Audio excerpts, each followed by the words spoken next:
on va voir comment revendre des NFT que tu as achetés ou alors que tu as créés. Prépare tes Ethers parce que tu vas devoir payer quelques frais, mais on va voir tout ça en détail dans cette vidéo. J'espère que tu as des NFT parce que sinon ça va être très difficile d'en vendre. Pour le coup, moi je vais prendre celui-là.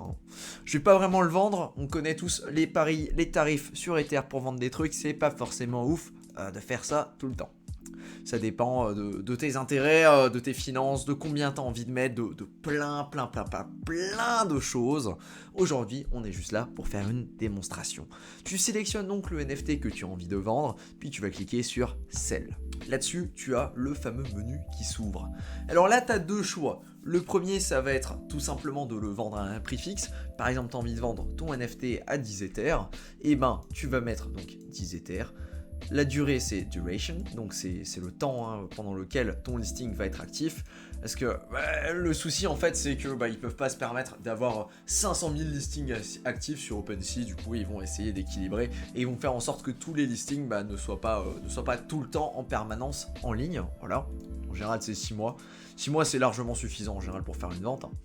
Ici, tu peux sélectionner si tu as envie soit de le réserver pour un acheteur particulier, c'est-à-dire par exemple tu as trouvé un mec sur Discord et ce mec là tu lui as dit écoute champion, j'ai ce NFT là, je te le vends pour 0,05 Ether, tu me l'achètes, je le mets en vente, il est réservé à ton nom. C'est à ça que ça fonctionne. Il te suffit de copier-coller directement l'adresse du bonhomme concerné. Il te la donnera très sûrement. Et tu vas donc pouvoir bloquer en fait la vente uniquement pour une certaine personne. Ce n'est pas ce qu'on veut faire aujourd'hui. Ensuite, il y a Sell as a Bundle. Ça, c'est si tu veux vendre plusieurs NFT dans un pack. Également, on ne va pas faire ça aujourd'hui, rien de particulier, c'est juste que c'est les trois quarts du temps, c'est pas intéressant de faire ça, quoi. Peut-être que t'as envie de faire une promotion, de faire deux pour le prix d'un ou un truc comme ça, mais en général, c'est pas le truc qui fonctionne le mieux. Ok. Donc ça, c'est si tu veux vendre à un prix fixe. Maintenant, on va arriver à l'étape qui fait peur. C'est le complete listing. Alors ici, tu vas voir que vu que c'est un compte que j'ai déjà utilisé, il va me dire que j'ai déjà initialisé ma valette. Ok, du coup, tout va bien. Par contre, toi, si ça se trouve, tu n'as jamais fait de transaction sur OpenSea, ce qui est très probable, et du coup, il va te dire, tu as cette étape-là qui n'est pas cochée. Qu'est-ce qui se passe? En fait, c'est OpenSea qui va te demander en fait une permission pour que tu puisses utiliser directement donc ton wallet sur la plateforme OpenSea. Rien de bien compliqué, ce sera tout simplement une transaction qui va te coûter... alors ça va dépendre du moment. Eux, ils recommandent environ 0,05 Ether pour être sûr que ça passe. Parce que la transaction passe pas, c'est un problème très vieux d'Ether, mais bon, un détail. Et du coup, ils te recommandent quand même d'avoir au minimum 0,05 Ether. Alors évidemment, ça va dépendre du prix du gaz. Si c'est une transaction, je te recommande de la faire le dimanche matin. Le dimanche matin, en général, il y a beaucoup moins de trafic et du coup, tu vas voir que les prix du gaz sont beaucoup plus faibles.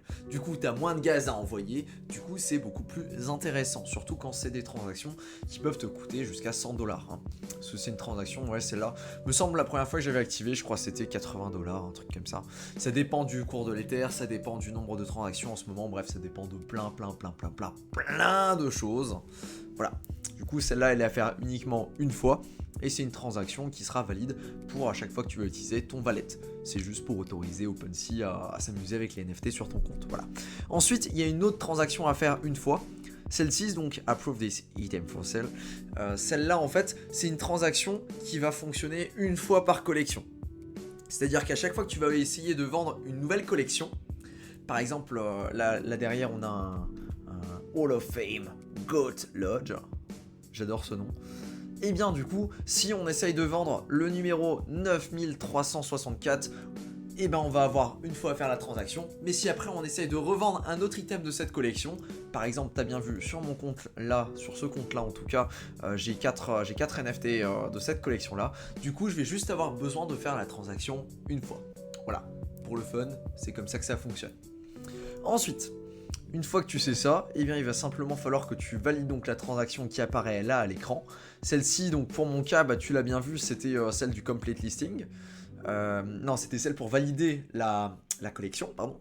Et du coup, une fois que ça se sera fait, on va me demander une simple signature qui ne coûte absolument rien pour valider mon listing. C'est donc la troisième opération que tu vas voir si on clique sur le bouton là. Et il devrait nous l'afficher, voilà. Du coup, tu as ces 3 transactions là en fait à réaliser.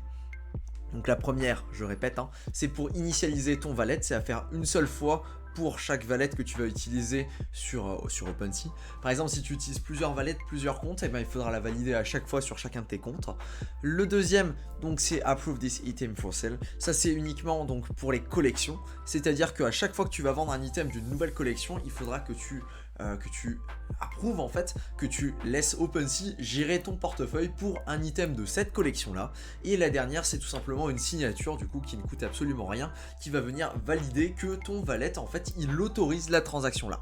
Voilà, c'est les 3 transactions qu'il va falloir valider quand tu vas essayer de vendre un NFT. Fun fact, ou pas si fun fact que ça parce que j'en ai pas forcément parlé, ça va être les frais qui sont appliqués sur la vente. Oui, j'ai comme ça de ma transaction, qu'est-ce qu'il y a? Du coup, ça ce sont des frais qui vont être appliqués. Alors, est-ce que j'arrive à copier-coller ça directement dans mon... Oui, le mec qui a inventé les whiteboards, franchement c'est un génie. Du coup, ici tu vas voir que donc il y a des frais qui s'appliquent. Ces frais là qui s'appliquent, il y en a de 2 types. Donc le premier là, ça va être les service fees. Ça, devine qui c'est qui les prend, c'est OpenSea. OpenSea, bah il faut bien qu'ils se fassent de l'argent, hein. On va pas se mentir, eux ils sont là pour faire de la thune. Et peut-être à un moment ils vont faire une introduction en bourse ou un truc comme ça. Et du coup bah, ils s'arrangent pour récupérer des frais, pour faire tourner leur boîte, tout ça, tout ça. Du coup, ils prélèvent 2,5% sur toutes les ventes. C'est-à-dire que si toi tu vas vendre un truc pour 100 Ethers, eh ben, tu vas donner 2,5 Ethers directement à OpenSea. Hein. C'est valable pour peu importe le montant de la transaction, c'est toujours valable, hein, c'est quelque chose qui sera toujours appliqué. Voilà. Peu importe la vente, même si tu vends un autre NFT d'une autre collection ou tout ça, c'est applicable sur toutes les collections, c'est tout le temps, c'est chaque transaction sur OpenSea. Du coup, tu sais comment ça fonctionne. Ensuite, l'autre truc qui est peut-être un petit peu plus compliqué à comprendre parce qu'il change de collection en collection, c'est le Creator Royalties. Si tu as déjà écouté de la musique dans ta vie, tu sais très bien qu'il y a des royalties. Alors c'est peut-être un petit peu compliqué de comprendre comment ça fonctionne, à qui ça va, à quoi ça sert, mais ce sont en fait des choses que tu vas payer parce que tu utilises quelque chose qui est la propriété de quelqu'un d'autre. Concrètement, le mec qui a créé la collection, par exemple ici, cette fameuse collection là avec ce petit bonhomme là, c'est quoi une goat encore, mince, une chèvre? Ah, c'est une chèvre. Avec cette chèvre là, eh bien, eux, ils ont envie de faire un petit peu de thunes aussi, tu vois, ils ont, je sais pas, ils ont des serveurs à faire tourner, ils ont IPFS, Pignata et tout ça à faire tourner pour pouvoir gérer les NFT, bah du coup, ils ont envie de générer un petit peu de revenus. Du coup, ça veut dire qu'à chaque vente secondaire, c'est-à-dire à partir du moment là où tu l'as minté, chaque vente successive, ça va être considérée comme une vente secondaire.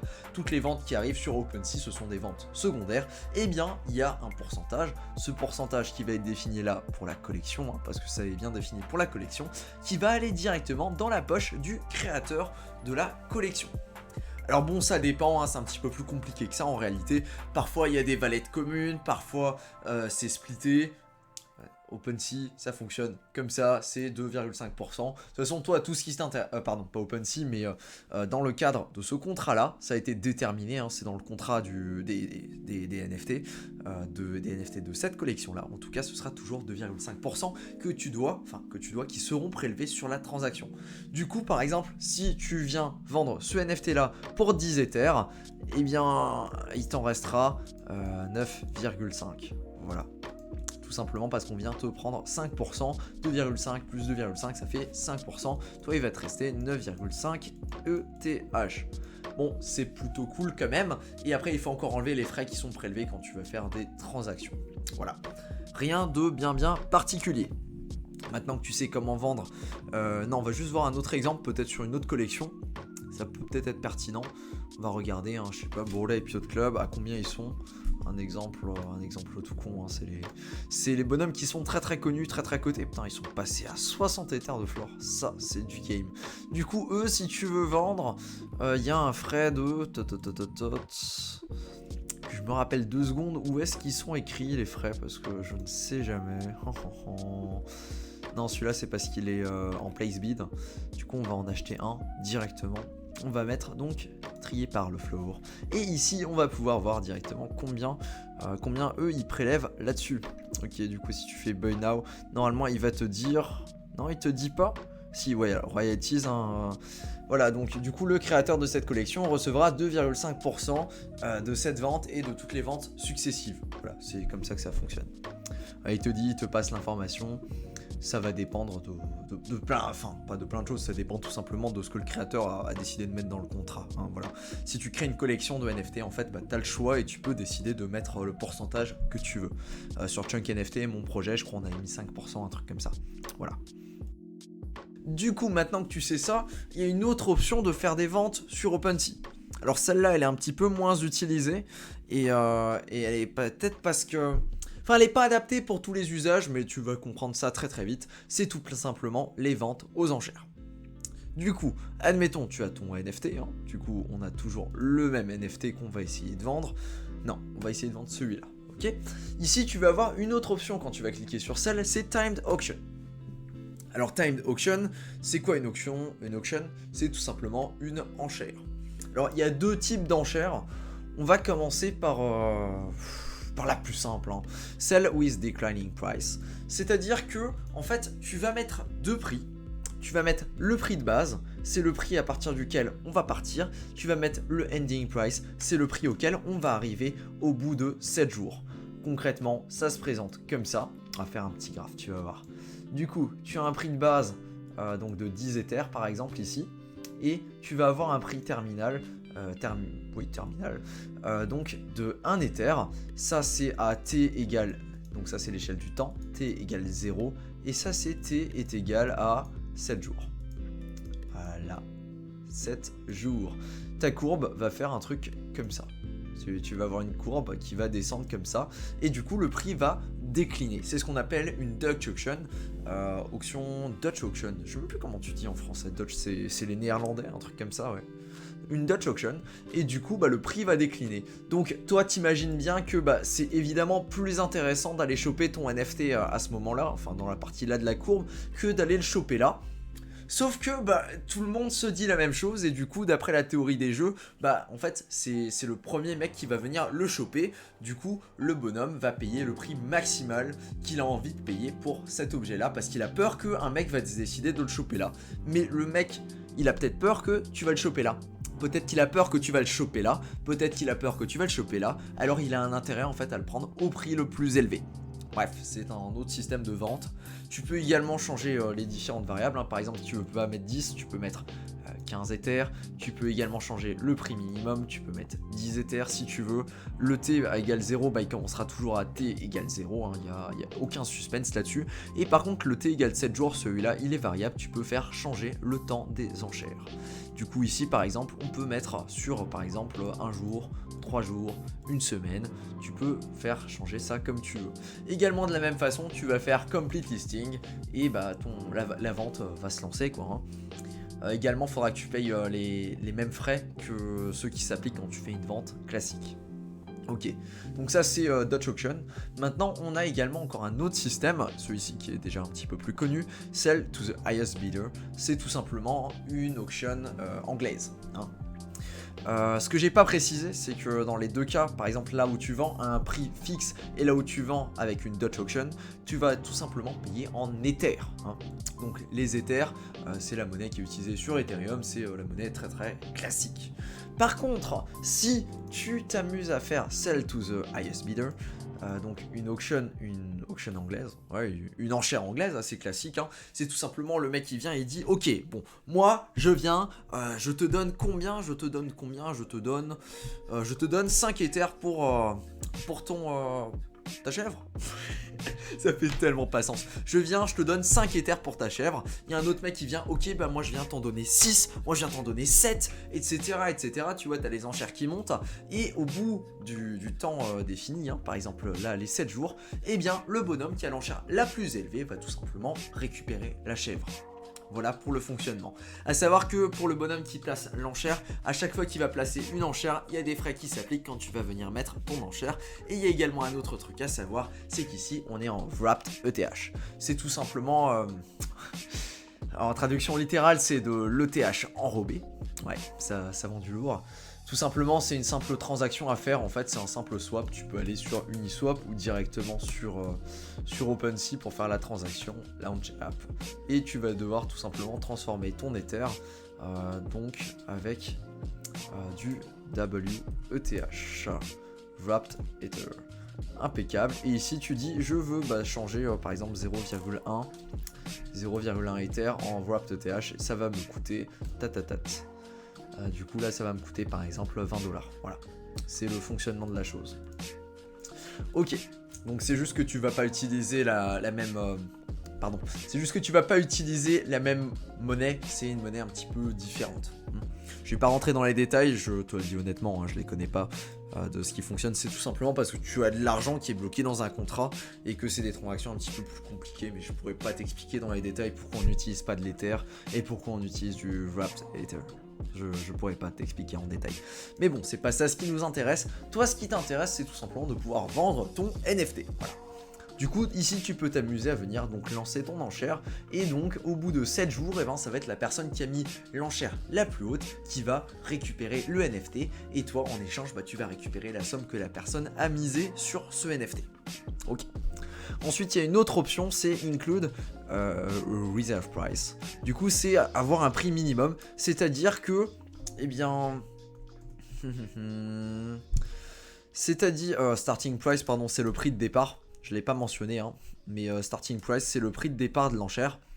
Et le Reserve Price, c'est le prix minimum auquel il doit partir. C'est-à-dire que si au bout des 7 jours, on passe pas de 0,05 Ether, il n'y a pas un mec qui vient qui dit moi je pose plus qu'un Ether, tout simplement la transaction n'aura tout simplement pas lieu, quoi. Voilà, c'est un prix de réserve, c'est assez classique. Le prix de réserve, attention, il doit être minimum de 1 Ether. Autant te dire que si tu es là pour vendre des petits NFT, les 3/4 du temps, tu pourras tout simplement pas utiliser cette feature. Voilà. Dans tous les cas, les enchères, c'est pas quelque chose qui est utilisé pour vendre des NFT à 400-500 euros. C'est plutôt quelque chose qui est utilisé pour vendre des NFT qui sont très très rares, ou alors que tu vas pouvoir pousser sur Twitter en disant écoutez les gars, je fais une enchère, venez acheter mon NFT. Regardez le prix, regardez, ça se termine bientôt. Voilà, tu fais ton petit marketing et il y a peut-être un bonhomme qui vient te l'acheter. Comme ça que ça fonctionne. Donc, juste à savoir que le système d'enchères, effectivement, il est un petit peu plus compliqué à prendre en compte, et que si tu veux avoir un prix de réserve, il sera au minimum de 1 Ether, quoi. Du coup, ça veut dire que si personne veut te payer plus que le prix là, au final, il sera pas vendu. J'ai un doute si le prix de réserve est donné aux personnes qui achètent. Je sais plus s'il est affiché ou pas, me semble qu'il est affiché quand même. Ce serait un petit peu con que le mec il vient et il dise ok, bon moi je vais mettre 0,75 Ether et en fait il paye les frais de transaction, mais du coup il l'obtient pas tout simplement parce qu'on est en dessous du prix de réserve, ce qui serait très très triste. Voilà pour la petite explication. Du coup maintenant tu sais très très bien comment vendre tes NFT sur OpenSea. Ça fonctionne à peu près de façon similaire sur les différentes blockchains. C'est juste que la plateforme va pas s'appeler OpenSea, il va y avoir d'autres noms, il va y avoir d'autres systèmes en place. Et ce sera pas les mêmes NFT qu'il y a sur Ethereum. Voilà. Si tu as d'autres questions sur les NFT, si tu as d'autres idées, d'autres suggestions à me donner, écoute, ce sera avec plaisir. D'ailleurs, cette vidéo-là, elle a été faite tout simplement parce qu'on m'a demandé, écoute, comment ça fonctionne, comment tu fais pour vendre un NFT. Moi, je voudrais savoir, moi je suis curieux. Et bien du coup, j'y réponds et je réponds également à la question des frais directement dans cette vidéo. Voilà. Du coup, les moindres questions que tu as, les petits doutes, les choses qui sont dans ta tête qui te tracassent, enfin pas tout et n'importe quoi non plus, on reste sur les cryptos, tu peux tout simplement me le mettre dans les commentaires, on appelle ça des commentaires, et j'y répondrai avec plaisir. Sur ce, je te dis à la prochaine pour une prochaine vidéo. Ciao!